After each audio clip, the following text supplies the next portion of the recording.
ಇನ್ನು ಸಂಸತ್ ನಿಯಮಗಳಿಗೆ ತಕ್ಕಂತೆ ನಿರ್ಧಾರ ತೆಗೆದುಕೊಂಡಿದ್ದಾರೆ. ನಿಯಮಗಳಿಗೆ ತಕ್ಕಂತೆ ಸಂಸದರು ಸದನದಲ್ಲಿ ಬಿಹೇವ್ ಮಾಡಬೇಕು ಅಂತ ಹೇಳಿ ಸಂಸದರ ಅಮಾನತು ಬಗ್ಗೆ ಮಾಜಿ ಸಚಿವ ಸಿಟಿ ರವಿ ಹೇಳಿಕೆಯನ್ನ ಕೊಟ್ಟಿದ್ದಾರೆ.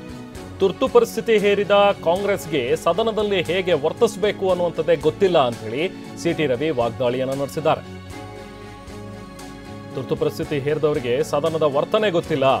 ಪ್ರಧಾನಿ ಸರ್ವಾಧಿಕಾರಿ ಅಂತ ಹೇಳೋದಕ್ಕೆ ಕಾಂಗ್ರೆಸ್ನವರಿಗೆ ನೈತಿಕತೆನೇ ಇಲ್ಲ.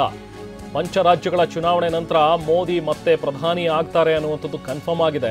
ಸೊ ಮೋದಿಯೇ ಮತ್ತೆ ಪ್ರಧಾನಿ ಅನ್ನುವಂಥ ಒಂದು ದಿಕ್ಸೂಚಿ ಕೂಡ ಸಿಕ್ಕಿದೆ ಈ ಒಂದು ಎಲೆಕ್ಷನ್ ರಿಸಲ್ಟ್ಸ್ನಿಂದ. ಕಾಂಗ್ರೆಸ್ ಇತಿಹಾಸ ಹೇಗಿದೆ ಅಂತ ಎಲ್ರಿಗೂ ಗೊತ್ತಿದೆ ಅಂತ ಹೇಳಿ ಸಂಸದರ ಅಮಾನತು ಬಗ್ಗೆ ಮಾಜಿ ಸಚಿವ ಸಿಟಿ ರವಿ ಮಾತಾಡಿದ್ದಾರೆ.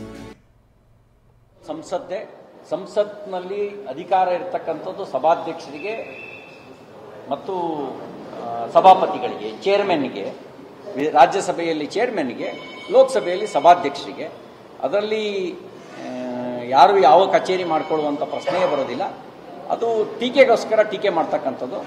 ಆ ರೀತಿ ಒಂದು ನಮ್ಮ ಕಡೆ ಗಾದೆ ಮಾತಿದೆಯಲ್ಲ, ಒಲ್ಲದ ಗಂಡನಿಗೆ ಮೊಸರಲ್ಲಿ ಕಲ್ಲು ಅಂತ ಹೇಳಿ.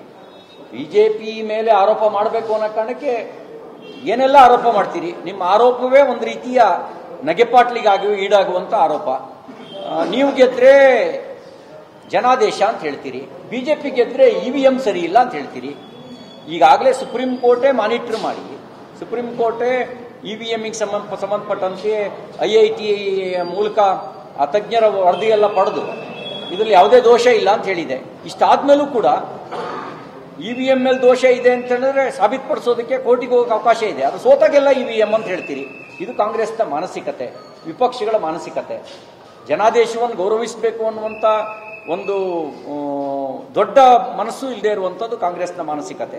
ಹಾಗಾಗಿಯೇ ಗೌರವಯುತವಾಗಿ ಪ್ರಧಾನಮಂತ್ರಿಗಳು, ಮುಖ್ಯಮಂತ್ರಿಗಳು ನಡೆಸ್ಕೊಂಡ ನಂತರನೂ ಕೂಡ ಇಲ್ಲಿ ಹೊರಗಡೆ ಬಂದು ಕಾಂಗ್ರೆಸ್ ಪತ್ರಿಕಾಗೋಷ್ಠಿ ಮಾಡುತ್ತೆ, ಸರ್ವಾಧಿಕಾರಿ ಅಂತ ಹೇಳುತ್ತೆ ಅಂತ ಹೇಳಿದ್ರೆ ನಿಮ್ದು ಪೂರ್ವಾಗ್ರಹ ಪೀಡಿತವಾಗಿರ್ತಕ್ಕಂಥ ದ್ವೇಷ ಅಂತ ಅಂದೆ ಇನ್ನೇನು ಹೇಳಕ್ ಸಾಧ್ಯ ಇಲ್ಲ. ಇದು ಮಾಜಿ ಸಚಿವ ಸಿಟಿ ರವಿ ಅವರ ಒಂದು ಮಾತುಗಳು. ಇವತ್ತು ಏನು ಕಾಂಗ್ರೆಸ್ನವರು ವಿಪಕ್ಷಗಳು ಪ್ರತಿಭಟನೆಯನ್ನು ನಡೆಸ್ತಾ ಇದ್ದಾರೆ, ಅದನ್ನು ಖಂಡಿಸಿ ಇವತ್ತು ಸಿಟಿ ರವಿ ಅವರು ಮಾತನಾಡ್ತಾ ಇದ್ರು. ಸಂಸತ್ನಲ್ಲಿ ಹೇಗೆ ವರ್ತಿಸಬೇಕು ಅನ್ನುವಂಥದ್ದೇ ಇವರುಗಳಿಗೆ ಗೊತ್ತಿಲ್ಲ ಅನ್ನುವಂಥದ್ದನ್ನು ಹೇಳಿದ್ರು. ಜೊತೆಗೆ ಸಭಾಪತಿಗಳೇ ಅಲ್ಲಿ ಅಂತಿಮ ತೀರ್ಮಾನವನ್ನು ಕೈಗೊಳ್ಳುವಂಥ ಒಂದು ಅಧಿಕಾರ ಇರುತ್ತೆ ಸಂಸತ್ನಲ್ಲಿ ಪೀಠಾಧ್ಯಕ್ಷರಿಗೆ. ಅವರಿಗೆ ಅಲ್ಲಿ ಸರಿಯಾಗಿ ಇವರು ವರ್ತನೆ ಮಾಡಿಲ್ಲ ಅನ್ನುವಂಥದ್ದನ್ನು ನೋಡಿನೇ ಇವರನ್ನ ಸಸ್ಪೆಂಡ್ ಮಾಡಿರುವಂಥದ್ದು. ಅದನ್ನು ಈ ರೀತಿ ಪ್ರತಿಭಟನೆ ಮಾಡುವಂಥದ್ದು ಸರಿಯಲ್ಲ.